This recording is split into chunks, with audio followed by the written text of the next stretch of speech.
હળવદથી લંપટ આસારામના ઇશારે સાક્ષીઓને મોતને ઘાટ ઉતારી દેતા આસારામના હિંસક સાધકો પર હવે તવાઈ શરૂ થઈ છે।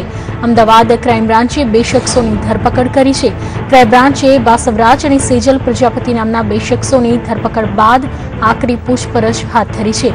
રાજસ્થાન, ઉત્તર પ્રદેશ અને ગુજરાતમાં દુષ્કર્મના આરોપી એવા આસારામના સાક્ષીઓ પર એક પછી એક હુમલાઓ થયા છે અને અત્યાર સુધી આ કેસ સાથે જોડાયેલા 3 સાક્ષીઓની હત્યા થઈ ચૂકી છે, જેના પછી હવે ક્રાઇમ બ્રાન્ચે આસારામના સાધકો પર લાલ આંખ કરી તેમની વિરુદ્ધ કાર્યવાહી હાથ ધરી છે। વધુ જાણકારી આપી રહ્યા છે અમારા સંવાદદાતા નવીન ઝા। નવીન, ક્રાઇમ બ્રાન્ચને મળેલી આ મોટી સફળતા કહી શકાય, આગળ કયા કયા મુદ્દા ખાસ મહત્વના રહેશે ઇન્વેસ્ટિગેશનમાં?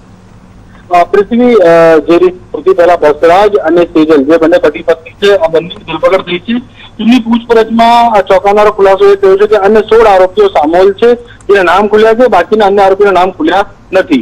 16 આરોપીઓ જે છે વાયા પોતાનું જે નેટવર્ક ચલાવતા હતા। જે રીતે ખાસ કરીને એવી માહિતી આવી રહી છે કે બસરાજ અને સેજલ બંને પતિ સુરતમાં રહીને આ તમામ લોકો પર હુમલાનું જે છે એ લોકોએ ષડયંત્ર રચ્યું હતું અને પાછળથી તેમના અન્ય જે સાગરીતો તેમની મદદ કરી રહ્યા હતા।